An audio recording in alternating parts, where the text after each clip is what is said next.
Chapter 11, Episode 5. Sandra MacDonald woke up knowing something was wrong. She had an overwhelming feeling that she had missed a day. It wasn't the first time she had that feeling. The medication she had to take to keep her hysteria in check often made her sleepy. She made a pot of coffee, and while she was waiting for it, she gave up questioning herself. She checked her smart device to see what day it was. Saturday. Saturday was good because she only worked 4 hours on Saturday and didn't start till noon. But Saturday was wrong. She was certain of it. Her boss would be hopping mad, call her into his office, threaten to fire her, but wouldn't fire her because she worked hard and fast, efficient.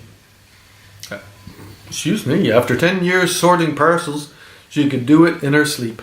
She often did it in her sleep and would wake up with the alarm chirping exotic birds from Africa and realize all the sorting she had done in her sleep had accomplished nothing. She would remember that she often sorted her cat in the litter box, sending the cat down one track and the shit in another. Remembering that the cat was real, she went to the front door of her walk-up and let it in. She talked like she always did to Sandra, trying to make it clear what she wanted. "Are you hungry, Ginger?" "Fucking right I am, bitch. You didn't get your ass out of bed the whole day." "It's a medication, Ginger. Sometimes all I can do is sleep." "Don't make lame excuses. Open the bloody can and put the goop in a bowl so I don't have to eat field mice again today." Sandra wasn't positive Ginger was being so rude, but the meow meow meow just didn't stop until the bowl hit the floor. Ginger sniffed, looked around to see if there were any other offers on for the morning menu, then said, "Oh well, fuck it," and started eating. "It's got real tuna in it, and real chicken." Ginger wasn't paying attention. Sandra made a coffee and while drinking it, checked her Facebook page and to see who was complaining about what and why was the president such a blasted moron, and hurricanes and drought. A missing child. Oh, how depressing. Ah, and a cat video. Oh look, that's so cute. He is sitting in a sink like he doesn't know he's a cat, licking the water coming out of the faucet. Oh, it's going over his head, and Ginger, did you... No, of course not. Okay, Ginger, you be good and we'll do something fun tonight. Maybe watch a good movie on the television. Won't that be fun? Sitting on the sofa all snugly? Ginger never committed to any dates or plans. Ginger was often on the sofa with television on or off. Sandra liked to think they were getting together.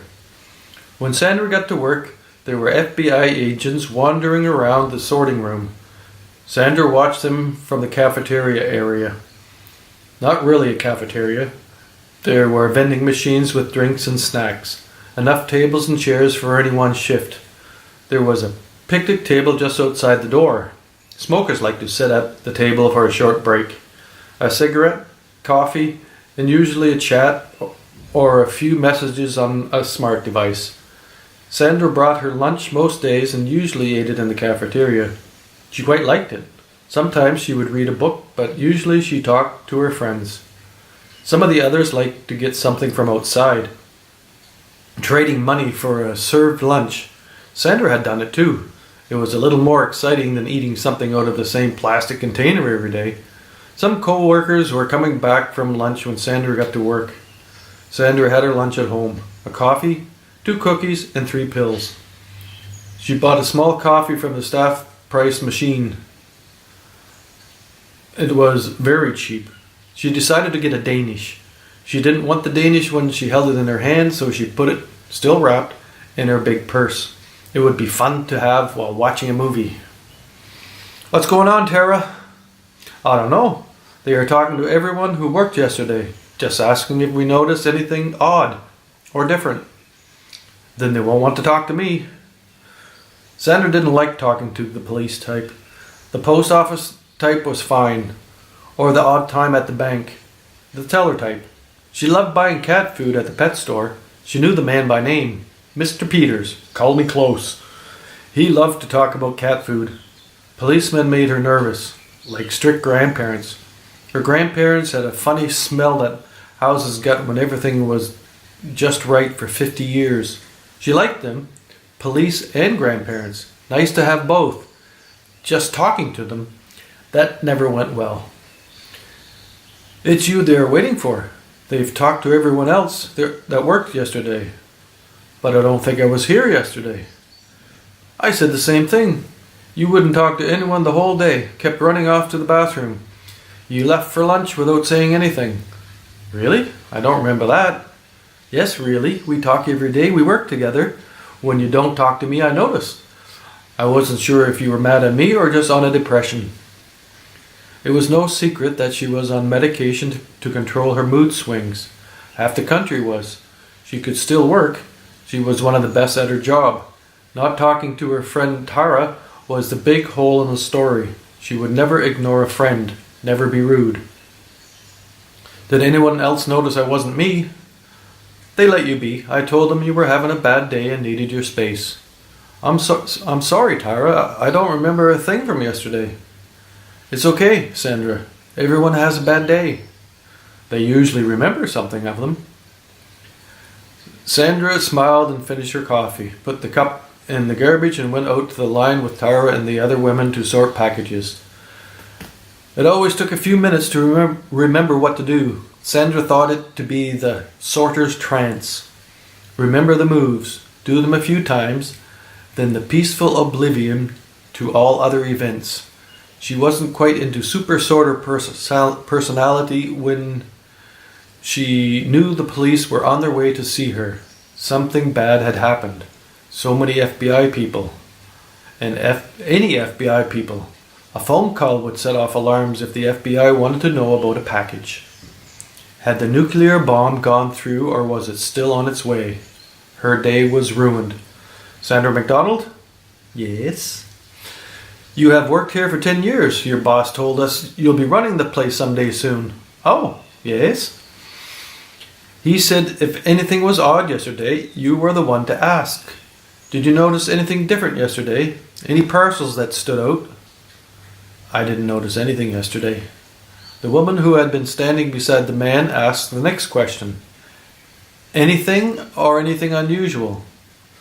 The man looked at his colleague and wanted to tell her she was being pedantic. But he knew she knew that. That was what made her so good at her job. Balanced them as a team too.